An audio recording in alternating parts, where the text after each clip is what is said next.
In this video, we are going to be learning the third of the three methods to find an algebraic solution to a pair of linear equations in two variables. What are the three methods? Substitution method, elimination method, and cross multiplication method. This video focuses on cross multiplication method. We got videos for the other two methods in these two URLs. If you haven't watched them, catch them there. Before we proceed, there is a prerequisite to solving it using the cross multiplication method. We'll be deriving the cross multiplication method on the basis of how we solve and get a solution using the elimination method.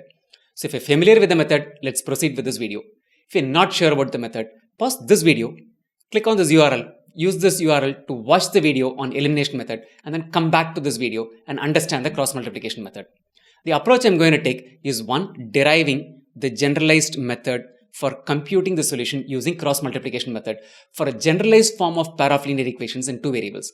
And then I'm going to apply it in an example and consolidate our learning. So step one, let's derive it. The generalized form of pair of linear equations in two variables is a1x plus b1y plus c1 equals 0 and a2x plus b2y plus c2 equals 0. Right? So this is equation 1. Let's give it a number. Let's call this as equation 2. As I mentioned, you need to know the elimination method. I'm going to derive this method following the elimination method principles. In elimination method, we used to equate the coefficients of either x or y in both the equations. We'll make the coefficient of either x or y the same in both the equations.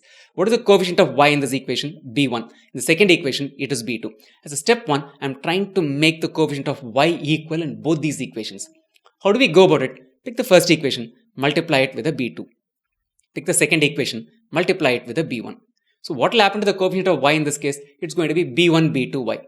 What's going to be the coefficient of y after this? It's going to be b1, b2y. So multiply equation 1 with b2 and equation 2 with b1 so that the coefficient of y is the same in both these equations. Let's do that. So multiply the first equation with a b2. I'll get a1 b2x plus b1 b2y plus b2 c1 is equal to 0. Let's call this as equation 3. Let's run through the same exercise with the second equation. So I'll get a2 b1x plus b1 b2y plus b1 c2 is equal to 0. Let's call this as equation 4.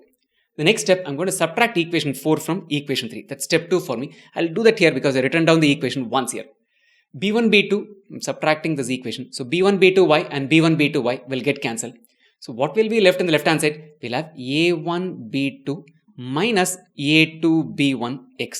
I've taken x common from these two terms. So a1 b2 minus a2 b1x plus what we have is b2 c1 minus b1 c2.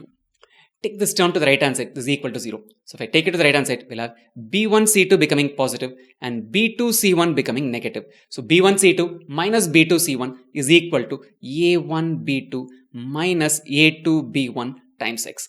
So what's the value of x? X equals b1 c2 minus b2 c1 divided by a1 b2 minus a2 b1. We'll call this as equation 5. We can find out the value of y in two ways. Substitute the value of x in one of these two equations, right? a1x plus b1y plus c1 equals 0 and then compute the value of y. That's one way of going about it. Or we can run through the same exercise by equating the coefficient of x to be the same in both, eliminate x and find out y. I'm approaching it in the second way. But before we get there, let's consolidate these steps, finding out equation 3, 4 and 5 in a printed form. We multiplied equation 1 with a b2, equation 2 with a b1. This is what we ended up with. In step 2, we are subtracting equation 4 from equation 3. These two will get cancelled to give us a value for x, which is b1 c2 minus b2 c1 divided by a1 b2 minus a2 b1. Go back to the previous slide. Let's check out whether it makes sense. Is that what is given there? Right, b1 c2 minus b2 c1 by a1 b2 minus a2 b1 is what we have. Let's call this as equation 5 where we have derived the value for x. Let's run through this process of whatever we did in the previous slide. By equating the coefficients of x, let's eliminate x from this equation. How do I do that? The coefficient of x here is a1. So multiply equation 1 with an a2. Multiply equation 2 with an a1. I'm going to zoom through this process because you've done it for y. Doing it for x is going to be very, very straightforward and simple. So run through this. So we're going to get a1 a2x plus a2 b1y plus c1 a2 is equal to 0. Run through that here. It's a1 a2x plus a1 b2y plus c2 a1 is equal to 0. So let's call this equation as equation 6 and this one as equation 7. Next step, I'm going to be subtracting equation 7 from equation 6. So let's do that here right away because I written it here. If we subtract 7 from 6, a1 a2x minus a1 a2x gets cancelled. So we'll be left with a2 b1y minus a1 b2y plus c1 a2 minus c2 a1 is equal to 0. Let's take this entire term to the right hand side. So the minus of c1 a2 minus c2 a1, when this entire expression goes to the right hand side, becomes a minus term. This is equal to, I'm going to rewrite this to resemble what we got with x. So I'm going to take the minus sign common outside. So we'll have to take a minus common outside, a1 b2 minus a2 b1 y. Divide both sides by minus 1, the negative signs get cancelled. So the value of y will be equal to c1 a2 minus c2 a1 divided by a1 b2 minus a2 b1. This is just to ensure that I did this exercise to ensure that the denominator for both x and y are the same. Let's call this as equation 8. Consolidate up till this point in a printed form. Multiplying the first equation with a2, second equation with a1, this is the resultant equation. Subtracting 7 from 6, so we'll get these two terms getting cancelled. So a2 b1y minus a1 b2y is equal to this, and the value of y derives out to c1 a2 minus c2 a1 divided by a1 b2 minus a2 b1. So if you go back and check, you'll find that in equation 5, the value of x has the same denominator as that of y. So I'm going to write both 5 and 8 next to each other. Value of x is this, value of y is this. Next step, I'm just going to do one thing. I'm going to take this numerator term down here. So in equation 5, x upon b1c2 minus b2c1 is equal to 1 upon a1 b2 minus a2 b1. We just picked this and done this. Let's keep this here. Let's go to equation 8. I'm going to get the numerator down to the denominator here. So y upon c1 a2 minus c2 a1 is equal to 1 upon a1 b2 minus a2 b1.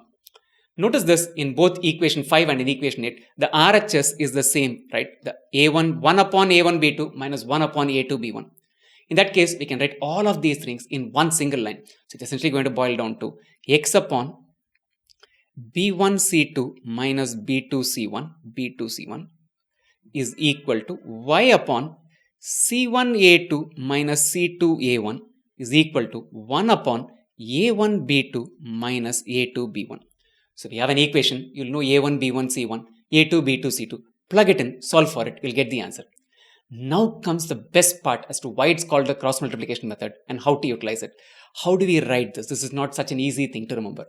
So we're going to do it a little graphically. I'm going to start by writing b1, b2, c1, c2, a1, a2, and then again b1, b2. Start from b, bc, ab is the order in which you're going to go. Write x here, write y here, write 1 here. So this is what is called the cross multiplication method, right? You written x here, so we're writing x here. X upon what?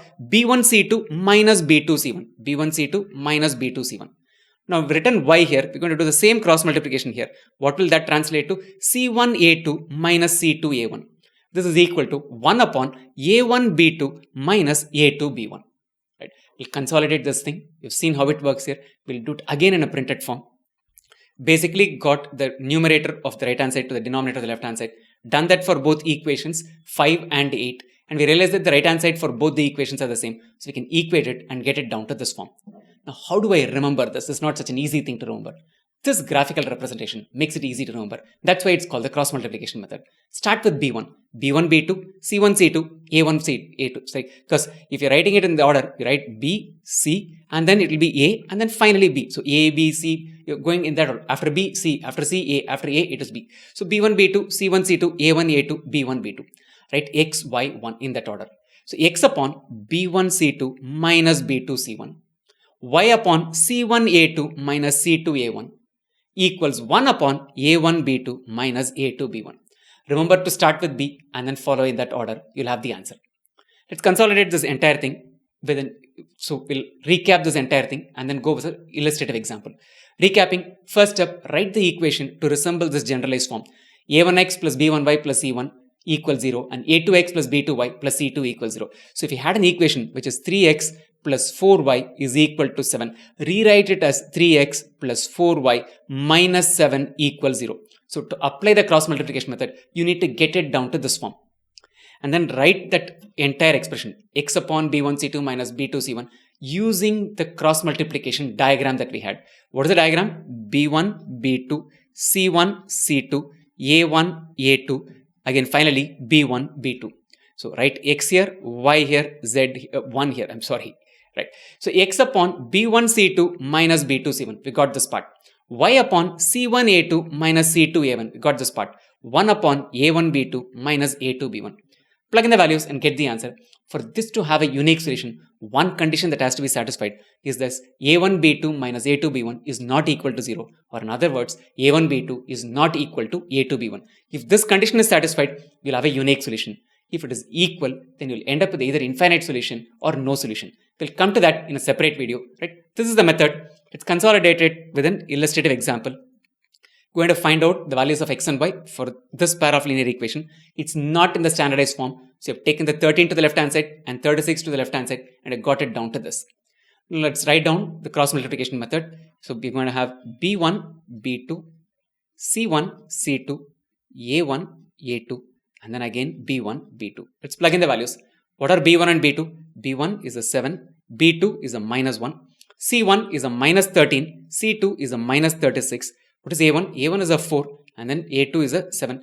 b1, b2, back again 7 minus 1. So write x here, write y here, write z here. This is step number 1. We have written the formula. This is x, this is y, this is z. Step 2, we have plugged in the values. Step 3, we are going to write that expression x upon, this is what we have, 7 into minus 36. I'll write down the value as I'm doing it. 7 into minus 36 is a minus 252. Minus of minus 1 into minus 13 is a plus 13. So written essentially b1c2 minus b2c1. This is equal to y upon minus 13 into 7, which is minus 91, minus of minus 36 into 4, which is minus 144. This is equal to 1 upon, this is not z, I'm sorry, I seem to be writing it as a z always, right? X, y, z comes naturally, this is x, y, 1, I'm really sorry about it, right? So 1 upon 4 into minus 1, which is minus 4, minus 7 into 7, which is equal to 49. So this translates to x upon minus 252 minus 13 is a minus 265. This is equal to y upon minus 91 minus of minus 144, that leaves us with a 53. This is equal to 1 upon minus 53. So we'll rewrite it as minus of x by 265 is equal to y by 53 is equal to minus 1 by 53. I'm going to pick the first and the third and equate that. So what do we get if I equate 1 and 3, right? Because 1 is equal to 2 is equal to 3. So I'm doing 1 equals 3. So minus x by 265 is equal to minus 1 by 53. The negative signs get cancelled. So x is equal to 265 upon 53, which is equal to 5. Value of x is 5. You can plug in the value of x, find the value of y, or we'll run through this process. Now we have got a 2 here. Let's equate 2 to 3 and we'll find the value of y. Y upon 53 is equal to minus 1 upon 53. Cross multiply, we'll get the value of y to be equal to minus 53 by minus 53, which is equal to minus 1. So x equals 5, y equals minus 1 is the solution to that using the cross multiplication method. Quickly summarize it in a printed form. We got the cross multiplication diagram here. b1, b2, which is 7 minus 1. c1, c2, minus 13, minus 36. a1, a2, 4 and 7. Again b1, b2, x, y and 1. Right? We got this expression, solved it. We got x equals 5 and y equals minus 1. Try a couple of questions with this. Occasionally, the test setter, the examiner, will ask you to solve it using the cross multiplication method. And in that case, you need to solve it using this method, right? Knowing this method certainly helps if the question explicitly states what method is to be used to find the solution. Before you leave, do 2 things. Sign up at online.maxtute.com and get started with your CBSE Class 10 Maths coaching. It takes all of 5 minutes and 3 steps to get started. Second thing I would like you to do is basically subscribe to this channel, youtube.com/maxtute, and spread the word among your friends and classmates.